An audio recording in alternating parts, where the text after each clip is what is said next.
شوہر کی بیوی جب ہسپتال سے 3 دن قیام کے بعد گھر لوٹی تو اس کی بہن نے فوراً اپنے بہنوئی پر الزام لگا دیا کہ تمہارے شوہر نے مجھے بدکاری پر اکسایا تھا، لیکن میں نے منع کیا۔ بیوی نے بغیر سوچے سمجھے اسی وقت پارسا شوہر سے خلا لے لی۔ بیان کیا جاتا ہے کہ ایک نیک عورت نے نہایت خوب روح و پرہیزگار مرد سے شادی کی۔ دونوں ایک دوسرے سے خوب محبت کرتے تھے، مسرت بھرے دن گزر رہے تھے۔ ایک مرتبہ بیوی تکلیف کی صورت میں اسپتال میں ایڈمٹ ہو گئی تھی۔ غیرت مند بیوی کو فکر لاحق ہوئی کہ اپنے شوہر کو گھر میں تنہا کیسے چھوڑے۔ قرابت داروں میں کسی معتبر بندے کی تلاش شروع کی۔ اسے اپنی سگی بہن کے علاوہ کوئی معتبر ذمہ دار نہ ملا۔ بہن کے گھر میں شوہر کو چھوڑا اور خود ہسپتال ایڈمٹ ہو گئی۔ دن گزرتے گئے، ایک روز سالی نے اپنے بہنوئی کو شہوت رانی پر اکسایا، مگر اس پاک باز مرد نے اسے سختی سے ڈانٹا اور کہا، تم چاہتی ہو کہ میری عزت کی دھجیاں بکھرو اور میں بیوی کا خائن بن جاؤں؟ ہرگز نہیں۔ سالی نے بہنوئی کو رسوا کرنے کی دھمکی دی، مگر بہنوئی پر دھمکی کا اثر نہیں ہوا۔ کہا، تم جو کرنا چاہو کرو، میرے ساتھ میرا رب ہے۔ اس نیک مرد کی بیوی جب اسپتال سے لوٹی تو اس کی بہن نے فوراً اپنے بہنوئی پر الزام لگا دیا کہ تمہارے شوہر نے مجھے بدکاری پر اکسایا تھا، لیکن میں نے منع کیا۔ بیوی نے بغیر سوچے سمجھے اسی وقت پارسا شوہر کو طلاق بول کر خلا لے لی اور کہا، مجھے اپنے شوہر سے کچھ نہیں سننا ہے، میری بہن سچی ہے۔ وہ متقی اور خدا ترس مرد گھر سے انجان منزل کی طرف نکل پڑا۔ راستے میں ایک عابدہ کا گھر پڑا، دروازے پر دستک دی اور اپنی ساری کہانی عابدہ سے کہہ ڈالی۔ اس عبادت گزار بندی نے اپنی چھوٹی بیٹی کی نگہداشت پر اسے معمور کر دیا۔ ایک دن عابدہ گھر سے کسی کام کے لیے باہر گئی۔ گھر کی نوکرانی موقع پا کر اس مرد پر ڈورے ڈالنے لگی، مگر عزم و ثبات کی پیکر نے اللہ کی معصیت سے انکار کیا۔ نوکرانی نے مرد کو دھمکی دی کہ میں تمہیں بڑی مصیبت میں پھنسا دوں گی، مگر اس پیکر عفت کے پاؤں میں لغزش بھی نہیں آئی۔ نوکرانی نے عابدہ کی بچی کو قتل کر دیا اور عابدہ کے گھر لوٹنے پر قتل کا الزام اس مرد پر عائد کر دیا۔ بس اللہ والی عابدہ کو غصہ تو بہت آیا، مگر اللہ سے اجر کی امید باندھ کر صبر کر گئی۔ 2 دینار اجرت کے طور پر مرد کو دیے اور گھر چھوڑنے کا حکم دیا۔ اللہ تعالیٰ فرماتا ہے، غصہ پی جانے والوں اور عفو درگزر کرنے والوں کو اللہ محبوب رکھتا ہے۔ عابدہ کا گھر چھوڑا، شہر کی طرف رخ کیا۔ وہاں دیکھا کہ ایک بھیڑ ایک عورت کو پیٹے جا رہی ہے۔ اس نے پوچھا، تم لوگ اسے کیوں مار رہے ہو؟ ایک آدمی نے بتایا، اس کے ذمہ قرض ہے، یا تو قرض ادا کرے یا ہماری غلامی کرے۔ مرد نے پوچھا، اس پر کتنا قرض ہے؟ کہا، 2 دینار۔ اس پر مرد نے انہیں 2 دینار دے کر اس عورت کو آزاد کرایا۔ آزاد ہونے والی بندی نے پوچھا، تم کون ہو؟ اس مرد نے اپنی پوری کہانی بیان کر دی۔ اس پر اس بندی نے کہا کہ ہم دونوں ساتھ کام کریں گے اور نفع برابر بانٹ لیں گے۔ مرد نے حامی بھر دی۔ اس بندی نے کہا، ہم یہ گندی بستی چھوڑ کر سمندری سفر پر نکلتے ہیں۔ مرد نے کہا، ٹھیک ہے۔ دونوں کشتی کے پاس پہنچے۔ عورت نے کہا کہ پہلے تم کشتی پر سوار ہو۔ وہ سوار ہو گیا اور وہ عورت کشتی کے مالکن کے پاس گئی اور کہا، یہ میرا لونڈا ہے، میں اسے فروخت کرنا چاہتی ہوں۔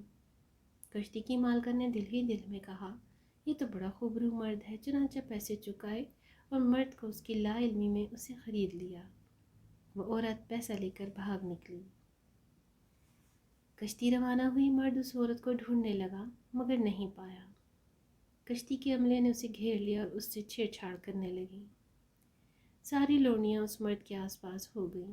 مرد کو تعجب ہوا۔ اس پر کشتی کی کپتان نے بتایا کہ میں نے تمہیں تمہاری مالکن سے خرید لیا ہے اور اب تم وہ سب کرو جس کا حکم دیا جائے۔ اس نے ملتجیانہ لہجے میں کہا، میں اللہ کی نافرمانی نہیں کر سکتا، مجھے چھوڑ دو۔ یہ کہنا ہی تھا کہ سمندر میں آندھی اور طوفان آیا۔ کشتی ڈوب گئی۔ جہاز کا عملہ اور ساری عورتیں ڈوب گئیں، لیکن وہ صابر مرد بچ گیا۔ اس وقت امیر شہر ساحل سمندر پر تفریح میں مشغول تھی۔ بے موسم کی آندھی کو دیکھ کر وہ بھی گھبرائی۔ لیکن اس کا اثر ساحل پر نہیں تھا۔ پھر یکایک اس کی نگاہ اس مرد پر پڑی جو ایک تختہ کے سہارے ساحل کی طرف آ رہا تھا۔ امیر نے گارڈوں کو حکم دیا کہ اسے میرے پاس لے جایا جائے۔ اس مرد کو محل میں لے جایا گیا۔ ماہر اطباء کی نگرانی میں اس کا علاج شروع ہوا۔ جب اسے افاقہ ہوا تو امیر شہر ملکہ نے اس سے دریافت کیا تو اس نے ساری حکایت بیان کر ڈالی۔ سالی کی خیانت سے لے کر کشتی والیوں کی شرارت تک سارے واقعے بیان کیے۔ حاکمہ شہر کو اس کے صبر نے موہ لیا اور اس سے شادی کر لی۔ امور سلطنت میں مشیر کار کی حیثیت ملی اور چند ہی دنوں میں اس کی زبردست رائے اور قوت فیصلہ کی شہرت دور دور تک پھیل گئی۔ وقت گزرتا رہا، نیک حاکمہ کا انتقال ہو گیا۔ آیان شہر اکٹھا ہوا کہ کس کو اب حاکم بنایا جائے۔ متفقہ طور پر لوگوں نے اس ذہین اور عاقل مرد بندہ امیر شہر کو اپنا امیر منتخب کر لیا۔ حاکم بنتے ہی اس مرد نے ایک وسیع میدان میں کرسی لگانے کا اور شہر کی تمام عورتوں کو حاضر ہونے کا حکم دیا۔ تمام عورتیں اس کے سامنے سے گزرنے لگیں۔ اس نے اپنی سابقہ بیوی کو دیکھا اور کنارے ہو جانے کا اشارہ کیا۔ پھر اس کی بہن کو کنارے ہونے کا حکم دیا۔ عابدہ کو بھی ایک کنارے کیا۔ پھر اس نے عابدہ کی نوکرانی کو دیکھا، اسے بھی مجمع سے الگ کھڑے ہونے کا حکم دیا۔ پھر اس خبیثہ کو دیکھا جسے اس مرد نے آزاد کرایا تھا، اسے بھی کنارے کھڑے ہونے کا حکم دیا۔ اب باری باری فیصلہ ہونے لگا۔ سب سے پہلے سابقہ بیوی سے مخاطب ہوا، تم کو تمہاری بہن نے دھوکے میں رکھا، اس لیے بری ہو، لیکن تمہاری بہن کو حد قذف لگائی جائے گی اس لیے کہ اس نے مجھ پر جھوٹی تہمت لگائی تھی۔ پھر عابدہ سے مخاطب ہوا اور کہا، تم کو تمہاری خادمہ نے گمراہ کیا، لہٰذا تم بھی بری ہو، لیکن تمہاری خادمہ قصصاً قتل کیا جائے گا، کیونکہ اسی نے تمہاری بچی کو قتل کیا تھا۔ پھر وہ مخاطب ہوا اس خبیثہ سے، تمہیں حبس دوام کی سزا دی جاتی ہے تمہاری خیانت اور ایسے مرد کو فروخت کر دینے کے جرم میں جس نے تجھے غلامی سے نجات دلائی تھی۔ اللہ کی ذات پاک ہے، کسی کے اچھے عمل کو ضائع ہونے نہیں دیتا۔ فرماتا ہے جو اللہ سے تقوی اختیار کرتا ہے، اللہ اس کے لیے ایسے راستے ہموار کر دیتا ہے اور ایسی جگہ سے رزق عطا کرتا ہے جس کا اسے گمان نہیں ہوتا۔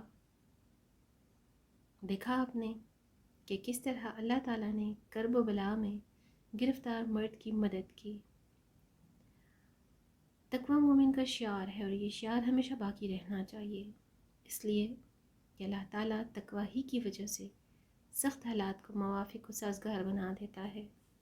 ویڈیو اچھی لگے کچھ شیئر اور سبسکرائب ضرور کیجیے گا چینل کو۔ اگلی ویڈیو تک اللہ حافظ۔